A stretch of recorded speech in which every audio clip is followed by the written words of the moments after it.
I think a lot of the things you talked about are very pivotal right now, especially because, there's some fiction and some stuff out there, but there's also some real regulations coming around and you're still thriving in those. So for somebody listening now and they're wondering, well, how are you getting around some of these regulations? Are you scared? Is it going to kill your business?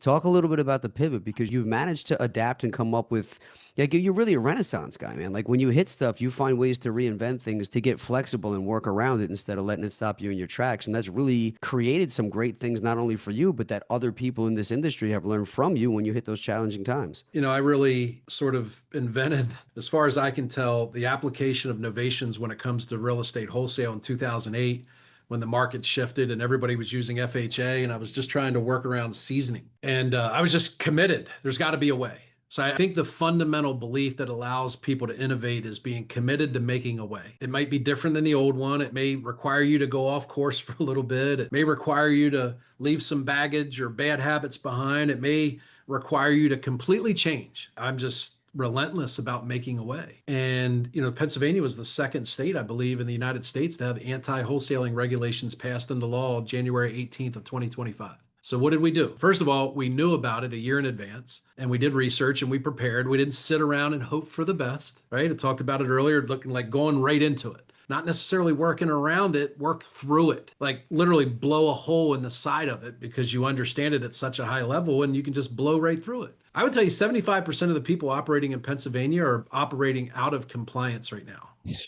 We're just hoping that nothing goes wrong. I pray for them it doesn't either. Unfortunately, if it does, it's a big deal. It's like $5,000 or $10,000 per occurrence for every contract or offer that you write, even if it's not an accepted contract. And I would imagine there's some legal criminal ramifications. So we learned everything we needed to learn about the law. I spent about $25,000 or $30,000 in legal consulting to help me understand what we were doing, how that needed to change, and then training on the change. I got better at fix and flipping. I go, okay, if I can't wholesale, what does just being a better investor look like? And it said, well, take more of them down. Okay, well, what's that mean? I got to raise more money. Done. I got to get better at construction. Done. I got to get better at underwriting. I'll do it. And we did. And our profits are up about $11,000 per transaction. I think there's a lot of people in Pennsylvania that are struggling to work through the legislation and maybe they paused marketing until they could figure it out. Our leads are up, our appointments are up, our conversions are up, our contracts are up, and we're just operating in an ethical, moral, legal way. So it was something that was painful at the time. I mean, I spent all this money in legal. I was doing all this extra training that wasn't going to pay off for God knows how long. And I mean, it literally took like 60 days after that happened and we saw a spike in every positive metric that we can track. And I can sleep at night. I know that we're doing the right thing. I think our people care a lot about that. They sort of wear it like a badge of honor when they go into an appointment and we do things a certain way and there's some evidence left behind that someone's still operating the old way, or it adds to the level of pride that our people carry about the place that they work and who they represent. And we're better because of it. It forced my hand to get better at all three of those things. And no matter what happens next, I know being good at leadership and marketing and sales and construction and underwriting will pay off. So I'm thankful for it.